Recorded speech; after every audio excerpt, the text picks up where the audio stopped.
사람이 아무리 부족한 점이 있더라도 그 한 사람에게는 장점이 있기 마련입니다. 때로는 저 사람 참 어떻게 이렇게 힘들게 하나라고 생각할지는 모르지만 그 속에는 하나님의 주신 형상이 있는 존재여서 그 나름대로 그죠? 하나님이 사용하시고 하나님의 의미가 부여되어지고 하나님의 색깔이 그를 통해서 나타나기 마련입니다. 우리는 자동적으로 잘못된 점, 못난 점에 집중하고 그것을 먼저 보지만 우리 주님은 불꽃 같은 눈을 가지신 우리 주님이, 가장 완벽한 기준을 가지신 주님이 못난 점을 먼저 보시는 것이 아닙니다. 장점을 보시죠. 가능성을 보시죠. 아니, 가능성이 없다 할지라도 하나님의 자녀인 존재, 자녀이기 때문에 사랑하시고 놓지 않는 분이 우리 주님이십니다. 그래서 징계도 왜 하신다고요? 너 잘못했다, 어디 한번 큰 코 다쳐봐라, 아니면 야, 너 부족한 점이 너무 많은데 내가 너를 강하게 하여야겠다. 그래서 하나님이 징계하시거나 어려움을 주거나 고난을 주는 것이 결코 아니시죠. 우리 주님이 징계하는 유일한 이유가 있다면 다시 보배로 만드시기 위해서입니다. 회개하여서 주님의 사람으로 세우는 자격이 있는 존재 만드시는, 끝까지 놓치지 않는 분이 우리 주님 아니십니까? 그런데 오늘 이 주님이 오늘 4대 교회를 향해서 칭찬 한마디 없습니다. 교회이면 장점이 있을 것 같은데 다른 사람은 아무것도 보지 못한다 할지라도 그 교회니까, 교회로 주님의 머리신 이 지체를 바라볼 때, 교회를 바라볼 때 뭔가 장점 하나를 붙드시고 말씀하실 것 같은데 4대 교회만을 향해서는 주님이 다른 교회와는 달리 칭찬 한마디 없습니다. 특별히 우리가 보았던 서문화 교회겠죠. 서문화 교회는 정반대로 칭찬만 있지 않았습니까? 모든 교회가 예수님이 누구인지를 설명하고 묘사한 다음에 칭찬이 나타나고 그 다음에 책망과 경고가 있고 그리고 이기는 자에게 주시는 복의 형태, 이런 형태로 대부분 되어 있는데 서문화 교회, 아직 우리가 살펴보지 않았지만 빌라델비아 교회는 칭찬만 있는 교회였습니다. 그래서 정반대되는, 서문화 교회와 정반대되는 대조를 이루는 교회 어디입니까? 4대 교회. 왜요? 칭찬 한마디 없기 때문입니다.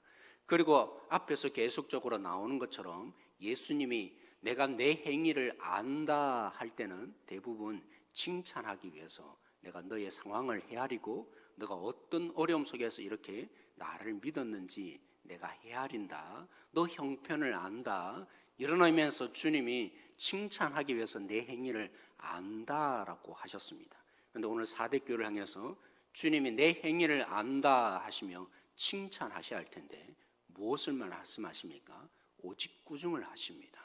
오직 그들을 향해서 어떻게 너는 이런 사람이 되었느냐, 이런 교회 되었느냐, 하나님이 4대 교회를 책망하기 위해서 내가 내 행위를 안다라고 주님이 말씀하십니다.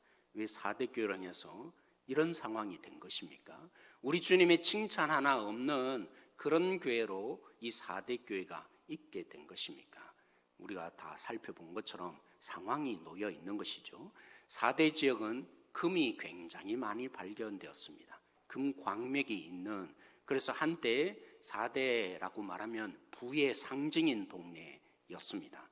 그러다 보니까 이 금을 가져가기 위해서 여러 이웃 나라들, 먼 나라들이 전쟁하러 빼앗기 위해서, 그래서 페르시아 때부터 강대국의 각축장이 된 곳이 어느 지역이라고요? 4대 지역이었습니다. 전쟁이 끊이지 않았습니다. 너무나 부를 얻을 수 있는 조금만 차지하면 우리나라가 부강하여지겠지. 그래서 날마다 전쟁이 있는 동네 4대 지역이었습니다. 그러니까 두려움이 있는 것이죠. 내가 살 수 있는 것인지 죽을 수 있는 것인지 생존에 대한 두려움이 그들 속에 찾아올 수밖에 없는 동네가 4대 지역이었습니다. 그런데다가 AD 17년에 큰 지진이 있었습니다. 대지진으로 말미암아서 4대 지역 전체 도시가 황폐하게 되다시피 한 지역이었습니다. 여러분, 지진 한번 나면 그냥 지진으로 끝나지 않잖아요. 우리 포항에도 계신 한 집사님이 예전에 지진이 났을 때 한 번 지진으로 끝난 것이 아니라 여진이라고 그랬죠. 계속적으로 그때의 공포, 한 번에 이 큰 지진으로 끝나는 부분이 아니라 계속적인 여진이 일어나서 그때의 공포가 계속적으로 밀려오는, 그래서 여전히 죽음과 삶에 대한 고민과 갈등과 두려움이 있는지요. 물론 로마의 아우구스투스가 이 지역을 다시 재건해서 부가 다시 형성된 것은 맞지만 그들의 내면에 흐르는 근본적인 정서가 뭡니까? 죽음에 대한 두려움, 전쟁에 대한 공포와 더불어서 지진이 계속적으로 그 여진과 더불어서 일어남 속에서 사는 것이 뭔가, 죽음이 도대체 뭔가, 이 생존에 대한 두려움이 그들 속에 끊이지 않았던 것입니다. 여러분, 사는 게 뭔가, 죽는 것이 뭔가, 죽음에 대한 고민이 생기면 무엇이 부응하겠습니까? 종교가 발생할 수밖에 없고, 종교가 여러 가지 종교들이 믿음에 대한 문제에 대한 고민들이 생길 수밖에 없습니다. 그래서 가만히 있더라도 종교심이 생기고 신에 대한 믿음을 자꾸만 가질 수밖에 없습니다. 그래서 이 지역에 당연히 복음이 전해졌겠죠. 그래서 교회가 저절로 부흥하여 질 수 있는 교회. 그런데 왜 이 4대 교회를 향해서 그렇게 부흥을 했는데 왜 주님은 칭찬하지 않으시고 책망하는 것입니까? 이 지역에 이미 가졌던 종교심, 여러분 말씀으로 왜 돌아가야 합니까? 우리는 태생적으로 종교심이 있기 마련인데 그 종교심과 주를 믿는 것은 전혀 다른 문제인 것이죠. 이 4대 지역에 나는 사는 게 뭔가, 죽는 것이 뭔가, 삶과 죽음에 대한 고민, 내세는 있는 것인가, 그래서 종교심이 발달할 수밖에 없었는데 복음을 어떻게 이해합니까? 주님을 믿는 것이 어떻게 이해됩니까? 그들이 믿는다 하지만 사실은 자신들이 원래 가졌던 신앙들, 이런 혼합주의, 예전에 믿던 종교들, 그 종교들이 기독교와 혼합된 형태로 타락할 대로 타락한 교회가 바로 이 4대 교회였던 것이죠. 무늬만 교회였지 주님이 없는 교회, 정말 그 중심에 이 잡다한 혼합주의로 물들어 있는 교회여서 주님 하나 보이지 않는 교회. 그래서 예수님이 그죠? 이 유대인들을 향해서 예수님 당시에도 이 무화과 나무를 향해서 예수님이 저주하셔서 결국에는 뿌리채 말라버리는, 그래서 결국에는 그 무화과 나무를 통해서 결국에는 드러내고 싶었던 성전 중심의 그 예배당을 향해서 예수님이 말씀하셨던 거 여러분 아시죠? 무화과 나무를 보시고 입이 너무나 무성했는데 사실은 그 입이 무성하니까 무화과가 하나 있겠지, 하나 정도는 있겠지라고 보았는데 사실은 아무것도 없었어. 그래서 바로 이 종교 중심인 이 유대인들, 하나님을 믿는다 하지만 사실은 그 중심에는 제사드리며 예배한다고 춤추고 있지만 그러나 그 속에는 하나님이 중심이 되어 있지 않는 입만 무성하여서, 그래서 하나님이 파괴할 수밖에 없는, 성전을 무너뜨릴 수밖에 없다고 예수님이 말씀하신 것과 똑같은 모습이 이 4대 교회였던 것입니다. 그래서 오늘 예수님이 어떻게 등장합니까? 7 영을 가지신 분, 7 별을 가지신 주님이 오늘 책망한다라고 말씀하고 있습니다. 여러분, 니고데모에게 예수님이 말씀하지 않았습니까? 거듭나지 않으면 성경에 대한 지식이 많고 나에 대한 기적을 보았고 또 진리에 대한 관심이 있다고 너 천국에 못 들어간다고 예수님이 말씀하신 대로 거듭나야 하는데 그게 어떻게 가능합니까? 라고 예수님이 물었을 때 사람이로 하는 게 아니다. 성령이 거듭나게 하신다. 어떻게 거듭나느냐? 바람이 이는 것처럼 성령에 의해서 새로운 생명이 태어나는 것이다. 예수님이 말씀하신 것처럼 교회가 어떻게 교회다워지고 생명이 있게 됩니까? 사람의 어떤 부분이 아니라 오직 생명을 가지신 성령이 역사하여야 된다 말씀하신 것과 똑같죠. 왜 7 영으로 가지신 분으로 예수님이 나타납니까? 교회의 생명은 어디로부터 시작되는 것입니까? 열심과 종교심으로 시작되는 것이 아니라 성령에 의해서 생명이 불어넣어져야 하는 것이죠. 일곱 별, 일곱 사자라고 요한계시록에 말하여졌던 것처럼 오늘 성령에 의해서 교회를 만드시고 일곱 사자를 보내시는 그 예수님이 오늘 4대 교회를 향해서 어떻게 말씀하십니까? 무늬만 교회인 교회, 입만 무성한 교회, 혼합주의로 진짜 예수님을 믿는 것이 아니라 여전히 변화되지 않는 거듭남이 없는 그 교회를 바라볼 때 우리 주님이 책망하실 수밖에 없으셨던 것이죠. 그래서 오늘 뭐라고 말합니까?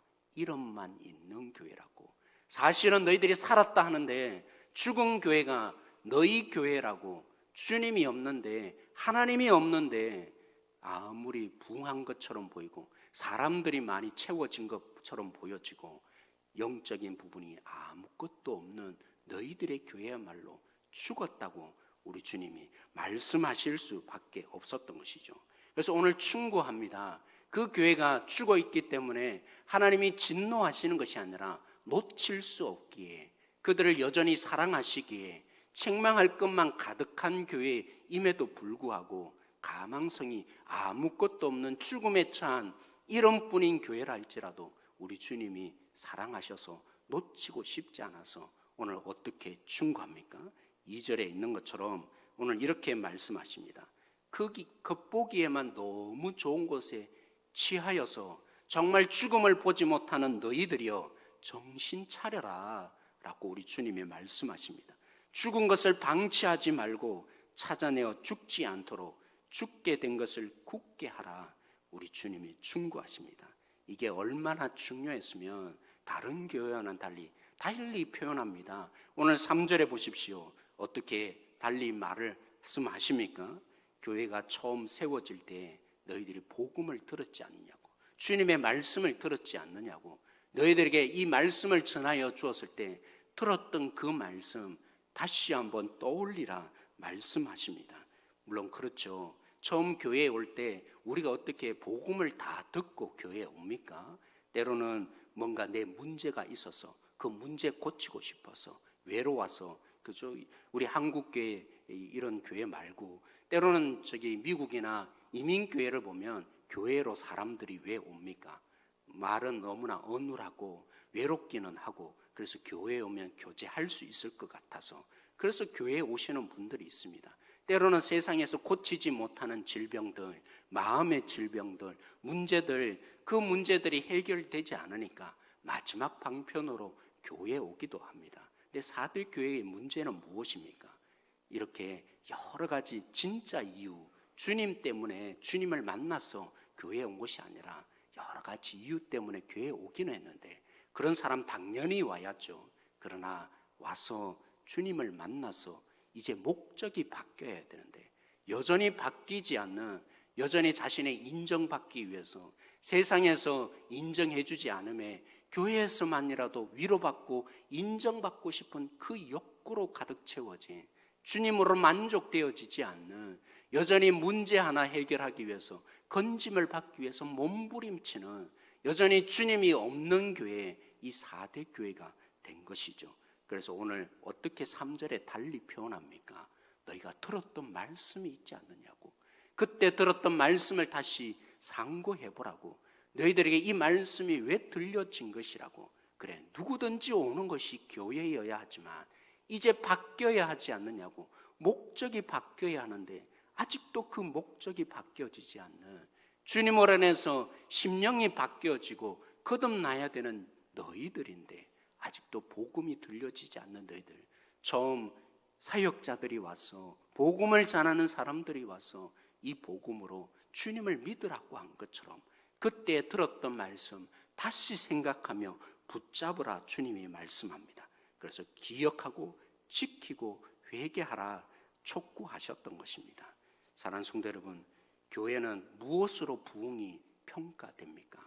우리는 외형리에 너무나 치우쳐서 교회의 부흥을 흔히 숫자로 평가합니다. 때로는 건물로 평가합니다. 얼마 많은 재정이 있는지로 평가합니다. 교회의 진정한 부흥은 거기에 있지 않습니다. 물론 세상 사람들은 볼 수 있는 눈이 없기 때문에 외형과 숫자와 또 이런 부분으로 평가할 수밖에 없습니다.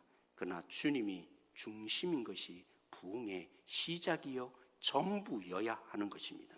사랑하는 성도 여러분, 물론 그렇게 되어질 때 숫자도 늘어날 수도 있고 재정적으로 늘어날 수 있는 교회 되어질 수도 있을 것입니다. 그런데 교회가, 오늘날 이 교회가 부흥을 어떻게 생각합니까?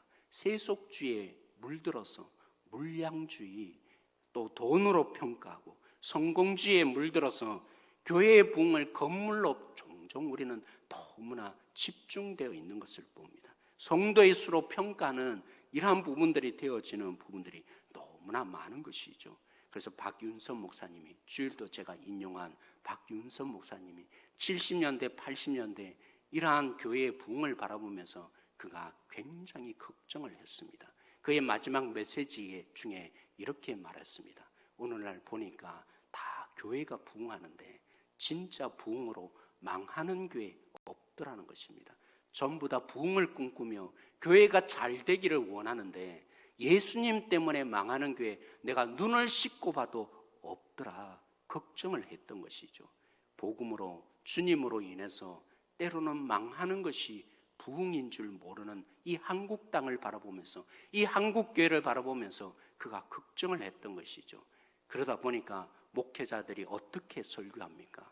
어떻게든 사람의 숫자로 채워야 하니까 듣기에 좋은 말, 칭찬의 말, 잘 된다, 그렇게 하면 여러분 성공합니다, 예수님 믿으면 무엇이든지 잘 됩니다, 사람들이 원하는 말, 그들이 듣고 싶은 말만 전하였던 것이죠.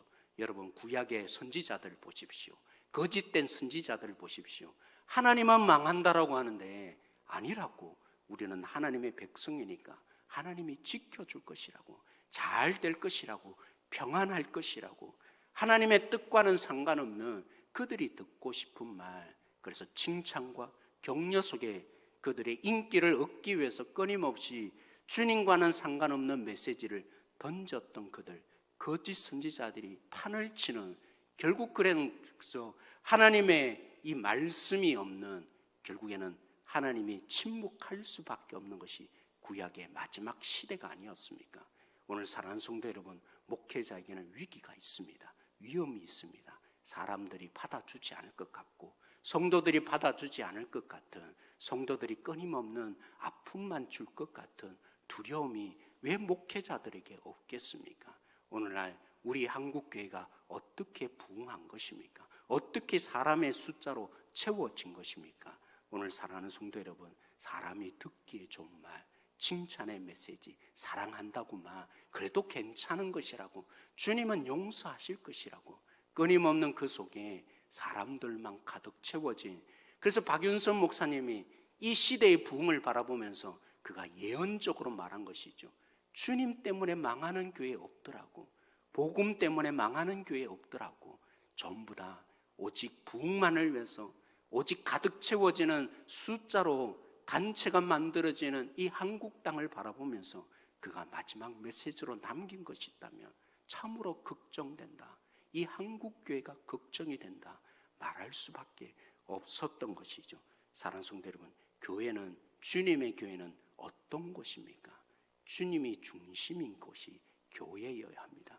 주님의 생명으로 날마다 생명이 잉태되는 것이 교회여야 합니다. 하나님의 생명이 가득 채워지는 것이 교회여야 합니다. 죽은 자가 아니라, 주님의 이름을 그저 믿는 정도가 아니라 주님으로 말미암아서 거듭남이 있는 것이 교회여야 하는 것입니다. 이러한 부흥이 우리 교회 속에 일어나기를 소망합니다. 날마다 예배 때마다 그 주님을 만난 것 때문에 주께 돌아오며 주님의 생명이 발견되는 교회, 우리 교회 되어지기를 소망합니다. 그러한 교회야말로 행복한 교회인 것입니다. 주님 때문에 억울한 일을 당할 수도 있고, 주님 때문에 때로는 뭔가 문제를 만날 수 있고 손해를 보지만, 그러나 손해가 결코 아닌 것이죠. 생명이 얻어지는 것이죠. 주님의 그 생명이 왕성하게 일어나고 있는 것이죠. 이런 영적인 안목의 눈이 열려서 참된 부흥이 보여지는, 주께 돌아오는 거듭남의 이 역사가 일어나는 것이 보여져서 우리 교회가 부흥하고 있는 것이구나 바라볼 수 있는 한 분 한 분들의 그 영적인 안목이 열려지는 교회, 우리 교회 되어지길 소망합니다. 오늘 또 주님이 3절에 말씀하십니다. 조금 전에 말씀드린 것처럼 오늘 또 칭찬 하나 없는 교회, 절망뿐인 이 교회, 우리 주님이 포기하지 않으셨습니다. 그를 이렇게 소망 없다고 내버려 두신 것이 아니라 책망하셨습니다. 그들에게 왜 이 경고와 책망을 하신다고요? 우리 주님이 포기하지 않는 것입니다. 교회는 어떤 곳입니까? 아무리 우리가 보기에는 변하지 않을 것 같고 절망적인 사람, 저 사람들과는 이제 내가 상종하지 않으리라 포기해버리는 그런 교회 아닙니다. 참된 주님의 교회는 끝까지 주님이 포기하지 않는 영혼, 우리도 포기하지 않는 것이 교회다운 성도들일 것입니다.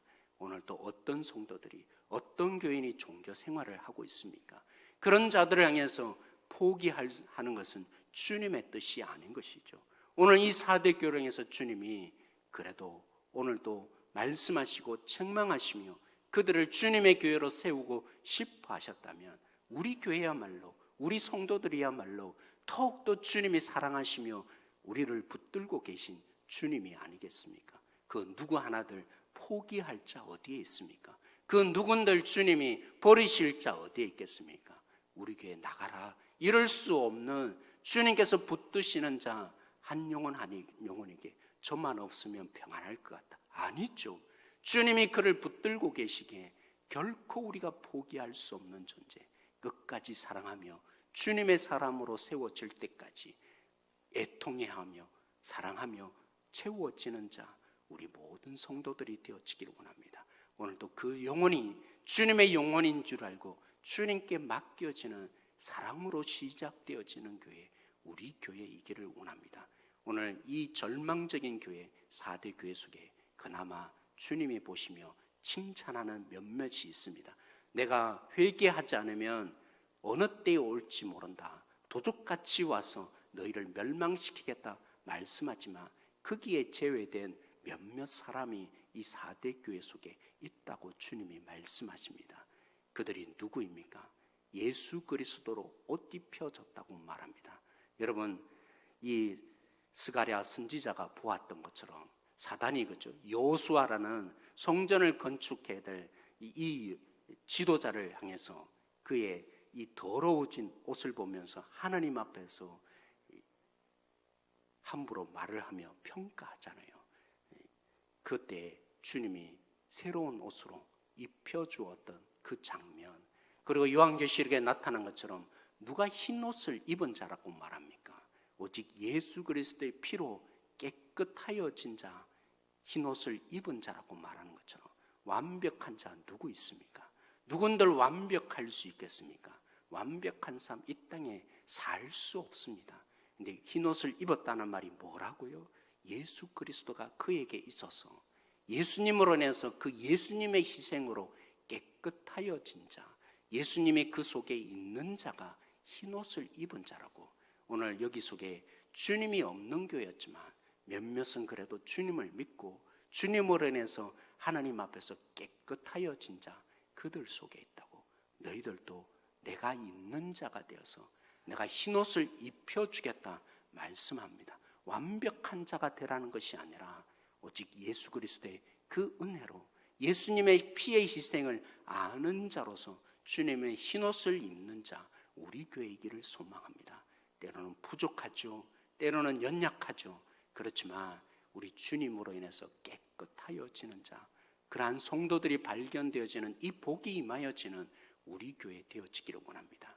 주님이 그런 자 어떻게 약속하십니까? 나도 그를 부끄러워하지 않으리라. 생명책에 그를 기억하고 주님 앞에서 내가 그를 부끄러워하지 않으리라. 천사와 하나님 앞에 설 때에 때로는 얼마나 부족합니까? 우리 주님이 보실 때, 우리도 우리 자신을 볼 때 만족되어지지 않고 가장 사랑해야 될 사람들에게도, 내 자녀들에게도 우리가 실망감이 안을 때가 한두 번이 아닌데 완벽하신 주님이 심판대 앞에 우리를 보실 때 얼마나 부끄러우시겠습니까? 근데 오늘 주님이 약속합니다. 너희들의 행위 때문에 내가 부끄러워하지 않을 거라고. 나를 믿는 너희들을 내가 하나님 앞에서 자랑하게 될 것이라고 말씀하고 있습니다. 완벽한 행위가 없다고 하는 이들 어떤 자들이라 오늘 주님이 말씀하십니까?